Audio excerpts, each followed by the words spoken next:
বাংলাদেশের সর্বশেষ গুরুত্বপূর্ণ আপডেট সংবাদে আপনাকে স্বাগত। শুরুতেই সংবাদ শিরোনাম, পরে বিস্তারিত। শুরুতেই জানাবো, আওয়ামী লীগের দুই পক্ষের মধ্যে সংঘর্ষে নিহত 2, ঘটনাস্থলে সেনাবাহিনী।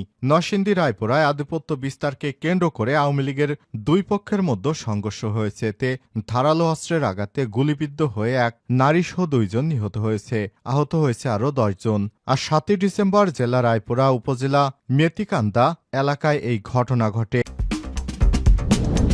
এরপর জানাবো, আগামী বছর রাজনৈতিক সরকারের ক্ষমতায় আসার সম্ভাবনা আছে বললেন পরিকল্পনা এবং অর্থ উপদেষ্টা অধ্যাপক ডক্টর ওয়াহিদুদ্দিন মাহমুদ বলেছেন, আগামী বছর রাজনৈতিক সরকারের ক্ষমতায় আসার সম্ভাবনা রয়েছে। আজ রাজধানীর একটি হোটেলে বাংলাদেশ উন্নয়ন গবেষণা প্রতিষ্ঠান BIDS এর উদ্যোগে আয়োজিত ABCD সম্মেলনে প্রধান সেশনে অংশ নিয়ে তিনি এসব কথা বলেন। এদিকে যুদ্ধ এবং শত্রু মোকাবেলায় প্রস্তুত রয়েছে বাংলাদেশ সেনাবাহিনী, বললেন অবসরপ্রাপ্ত সেনা কর্মকর্তারা। অবসরপ্রাপ্ত লেফটেন্যান্ট কর্নেল মানিক দেওয়ান বলেছেন, বাংলাদেশ সেনাবাহিনী এখন যুদ্ধ উপযোগী এবং যে কোনো শত্রু মোকাবেলায় প্রস্তুত। বর্তমান সেনাবাহিনী এখন 1971 সালের মতো নয়, দেশকে রক্ষার জন্য সশস্ত্র বাহিনী প্রশিক্ষিত সব সৈনিক প্রস্তুত রয়েছে। আজ মহাখালী রাজধানীর রাওয়া ক্লাবে অনুষ্ঠিত ভারতীয় আধিপত্যবাদের বিরুদ্ধে সংক্ষিপ্ত সমাবেশে তিনি এসব কথা বলেন। জানাবো, বাংলাদেশের অর্থনীতিকে ধ্বংস করতে পার্শ্ববর্তী দেশ ষড়যন্ত্র করছে। ডাক্তার জাহিদ। বিএনপির স্থায়ী কমিটির সদস্য ডাক্তার AZM জাহিদ হোসেন বলেছেন, বাংলাদেশের অর্থনীতিকে ধ্বংস করতে পার্শ্ববর্তী দেশ সবচেয়ে বেশি ষড়যন্ত্র করছে। এদিকে আওয়ামী লীগকে নিষিদ্ধ করার প্রশ্নে কোনো আপোষ নেই। গণ অধিকার পরিষদের সভাপতি ডাকসুর সাবেক ভিপি নুরুল হক নূর বলেছেন, যদি আওয়ামী লীগকে নিষিদ্ধ করা হয় এবং শেখ হাসিনাকে দেশে এনে বিচারের সম্মুখীন করা হয়, তাহলে 50% সমস্যা এমনিতেই সমাধান হয়ে যাবে। এবং সর্বশেষ জানাবো, বোর্ডের সিদ্ধান্তে ক্ষুব্ধ হয়ে দেশের ক্রিকেট লিগ বয়কটের পথে 50 জন ক্রিকেটার। ইংল্যান্ড এবং ওয়েলস ক্রিকেট বোর্ড ECBর নতুন নো অবজেকশন সার্টিফিকেট নীতির বিরুদ্ধে ক্ষোভ প্রকাশ করেছে 50 জন ইংলিশ ক্রিকেটার। 2025 সালে দ্য 100 টুর্নামেন্ট বয়কটের হুমকি দিয়েছে তারা। সম্প্রতি দ্য টেলিগ্রাফের এক প্রতিবেদনে প্রকাশ পেয়েছে বিষয়টি, যা পরে ESPN ক্রাইফো দ্বারা নিশ্চিত করা হয়। প্রিয় দর্শক, এতক্ষণ শুনছিলেন সংবাদ শিরোনাম, এবারে বিস্তারিত। তবে তার আগে বন্ধুরা, অনুরোধ থাকবে সংবাদটিতে একটি লাইক দিন। এই চ্যানেলে আপনি নতুন হয়ে থাকলে আমাদের সংবাদটি দেখতে দেখতে চ্যানেলটি সাবস্ক্রাইব করে রাখুন। কমেন্ট করে আপনার মূল্যবান মতামত জানিয়ে দিন বন্ধুরা, আপনি বিশ্বের কোন দেশ থেকে বা বাংলাদেশের কোন স্থান থেকে আমাদের সংবাদটি দেখছেন এবং শুনছেন। এবারে বিস্তারিত। আওয়ামী লীগের দুই গ্রুপের মধ্যে সংঘর্ষে নিহত 2 ঘটনাস্থলে সেনাবাহিনী। নরসিংদী রায়পুরায় আধিপত্য বিস্তারকে কেন্দ্র করে আওয়ামী লীগের দুই পক্ষের মধ্যে সংঘর্ষ হয়েছে। এতে ধারালো অস্ত্রের আঘাতে এবং গুলিবিদ্ধ হয়ে এক নারীসহ 2 জন নিহত হয়েছে। আহত হয়েছে আরও 10 জন। শনিবার 7 ডিসেম্বর জেলার রায়পুরা উপজেলা মেতিকান্দা এলাকায় এই ঘটনা ঘটে। নিহতরা হলেন সাবেক মেম্বার মানিক মিয়া এবং কল্পনা বেগম। তারা আবিদ হাসান রুবেলের সমর্থক। পুলিশ জানায়, এলাকার আধিপত্য বিস্তারকে কেন্দ্র করে সাবেক ডাক টেলিযোগাযোগ মন্ত্রী রাজিউদ্দিন আহমেদ রাজুর এক সমর্থকের সময়ে সমর্থক যুবলীগ নেতা আবিদ হাসান রুবেলের সঙ্গে সাবেক ডাক টেলিযোগাযোগ মন্ত্রীর রাজিউদ্দিন আহমেদ রাজুর অপর সমর্থক বাসেত মেম্বারে দ্বন্দ্ব চলে আসছিল। গত উপজেলা পরিষদ নির্বাচন ঘিরে এই দ্বন্দ্ব আরও তীব্র হয়। এর জের ধরে দুই পক্ষের মধ্যে একাধিকবার গোলাগুলি এবং সংঘর্ষের ঘটনা ঘটে। এসব সংঘর্ষে একাধিক ব্যক্তি নিহত এবং আহত হয়েছে।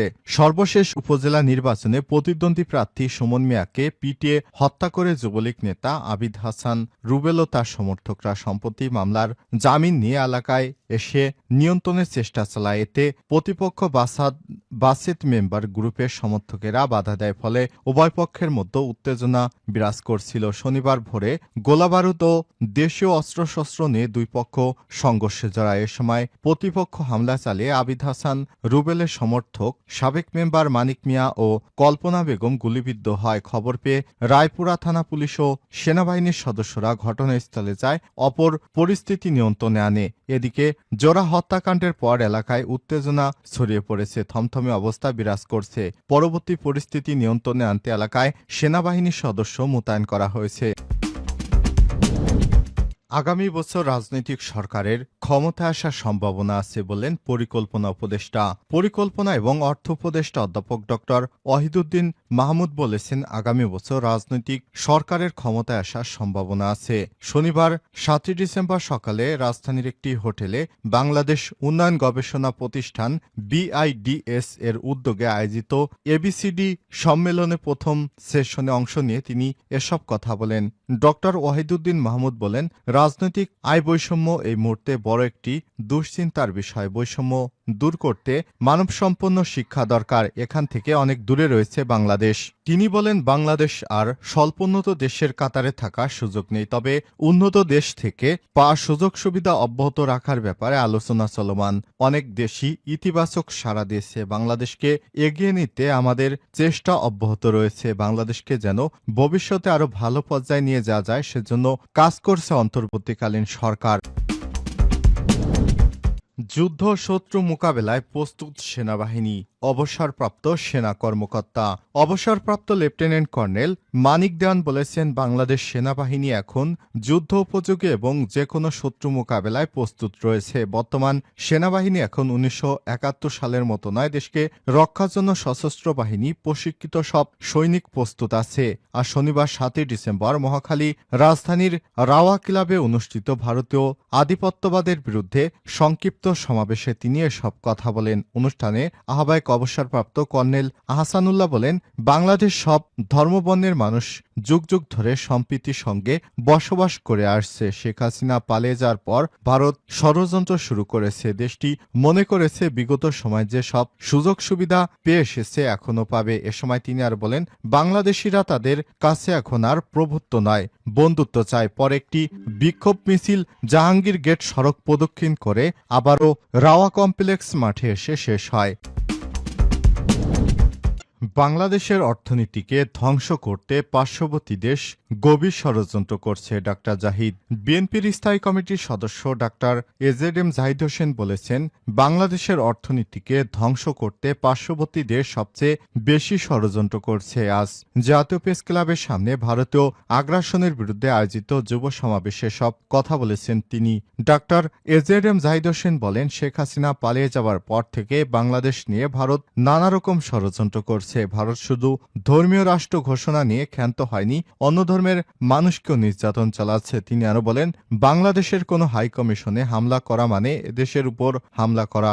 এমন কর্মকাণ্ডের জন্য মোদী সরকারকে জবাব দিতে হবে। সাম্প্রদায়িক উস্কানি দিয়ে বাংলাদেশকে ধ্বংস করার ষড়যন্ত্র চলছে, তাই কোনো উস্কানিতে পা না দিয়ে সবার প্রতি আহ্বান জানাবো। বিএনপির এই নেতা বলেন, সবাইকে